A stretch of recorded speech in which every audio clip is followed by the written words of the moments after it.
Welcome to Shad Life. Well, today is the day that Transition is releasing the new Bottlerocket, and I'm gonna go dive right in and just get into all the details about the bike. Yeah, I'm not a big enough channel to get a bike sent to me from Transition, so I can go out and ride it and review it. There's a whole bunch of that out there, so if you want to find those videos, by all means, I recommend you go and see this bike in action. But I'm going to talk more about the nitty gritty details about why I really like this bike. So let's get into it. Okay, here we are, the Transition Bottlerocket. This is amazing. I am so stoked on this. So here's a couple of things. I'm going to kind of give you the quick summary before I dive into all the details. Here's what I really like about the bike. They made it longer travel, so they have two options. You can get it in 180 or 200 millimeter.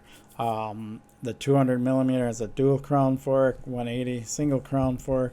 That just blows my mind that they decided to go longer travel, but still keep the bike relatively compact and give it 27.5 wheels and give it shorter chainstays and all that. And not shorter chainstays as in like this extremely short like I like, but shorter for a bike with this amount of travel, right?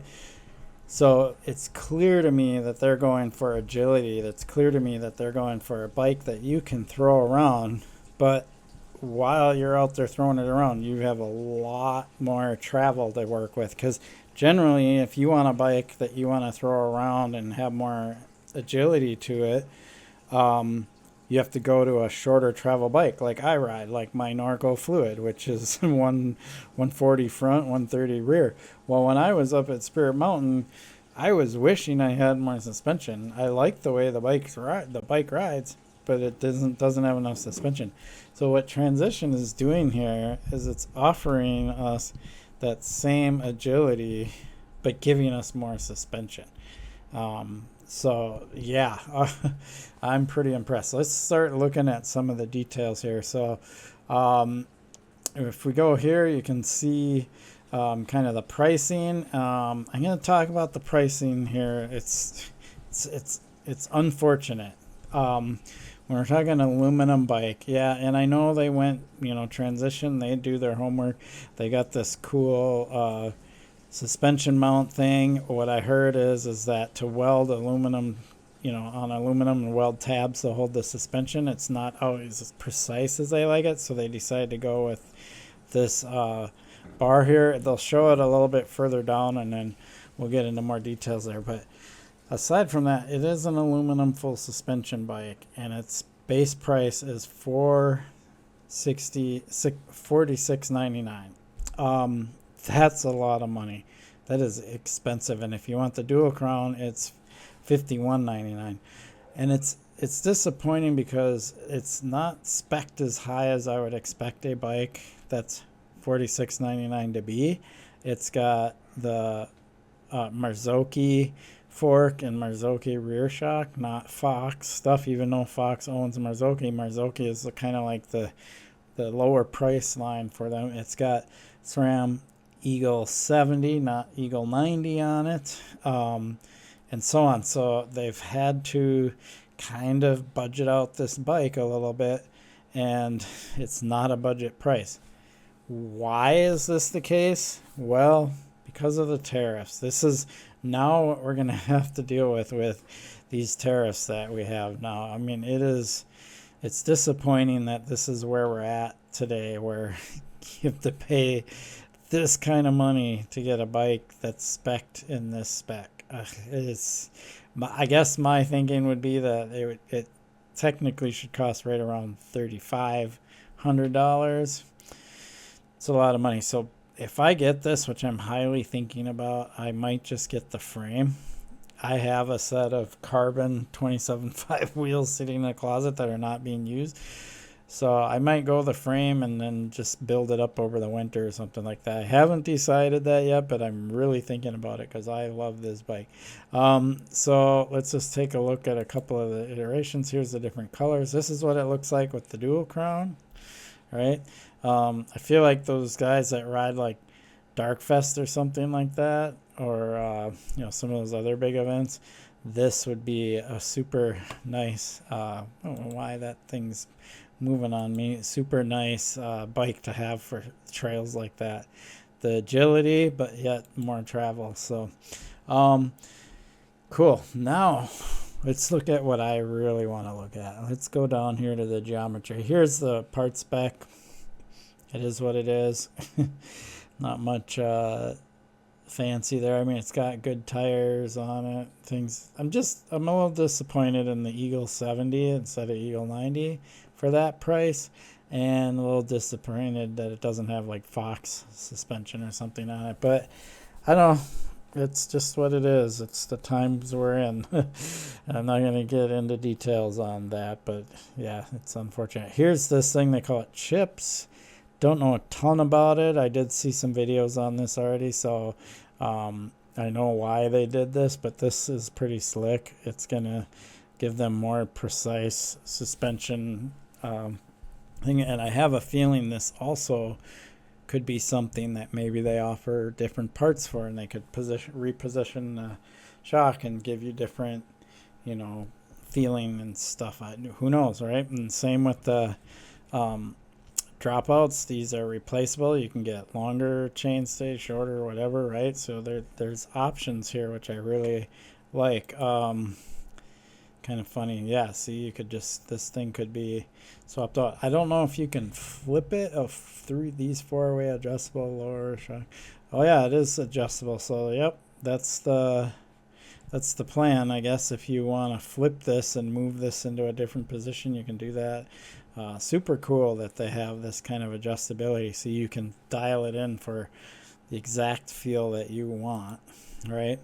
And then kind of same deal here. So awesome.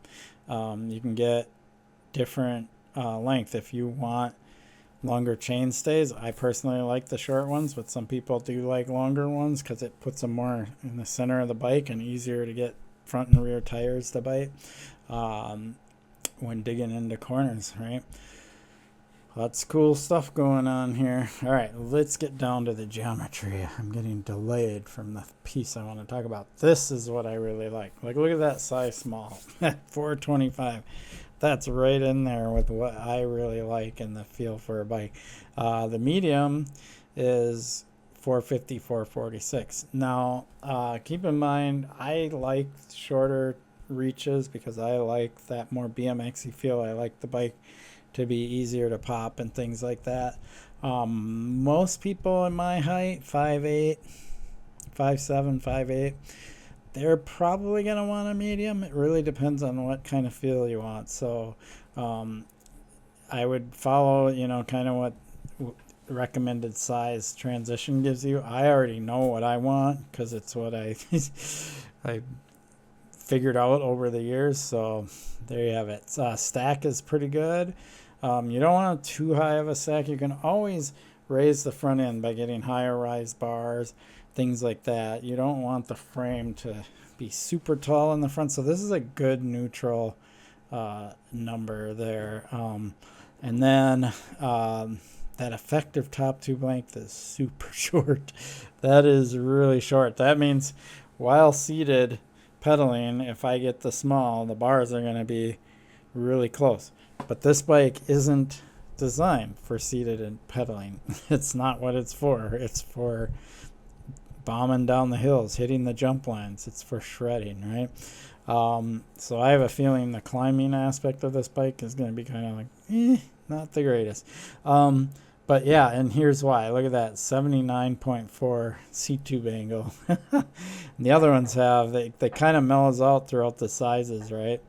But yeah, that's a super steep seat tube angle, which explains why that effective top tube length is so short, even though the reach is 425. Usually a 425 reach will net me somewhere around a a 565, 570 top tube length, but not on this bike. So gonna come down here, look at the head tube angle here, 64 degrees. I like it that they didn't just go super slack, right? I like 64. That's just right in there, especially for a bike with this much travel. You can tell what they're thinking here. They want that agility. They want the bike to be snappy. They don't want it to be a plow bike where you just are a passenger and plow through the rocks. They want you to be the pilot and be in control of the bike. That also can be said for the chainstays, which are 435. So yep, this bike is pretty amazing geometry. I can already tell that it's something I would really like. I might have to really think about it whether I would go with a small on this one, especially because I would be taking this bike to places that are more downhill oriented. But I think I would. I'll either do a small, or if I do a medium, I'll go with some pretty tall bars, like maybe even 80 millimeter rise bars. We'll see. I have to figure that out. But we'll just go down here and see what else they have to show us. General specs. This is all good. I love it that it's a 27.5. It's just 27.5 should not be dead. 27.5 is such a great wheel size. Again, you're the pilot, not the passenger. 29-inch wheels, passenger. 27.5, pilot. Right? Here we go. Yes, going into pretty much all the standard stuff. SRAM, UDH. Yep, 148. Rear end width, things like that. Perfect. Excellent. Let's go back to the top. So there's tons of videos out there already, because that's, all these reviewers, big name reviewers like Pink Bike and Quarter HP now, which is the other Pink Bike now, right? And so on and so forth. And I'm sure Lone Wolf, all those guys will have this bike or have had it for a little while and have their reviews out today. So definitely go check out and see what they have to say about this bike. But this is an exciting moment, I feel like, in mountain biking, because this kind of went away. Like this idea of having a bike that's more based to be agile and throwable and things like that.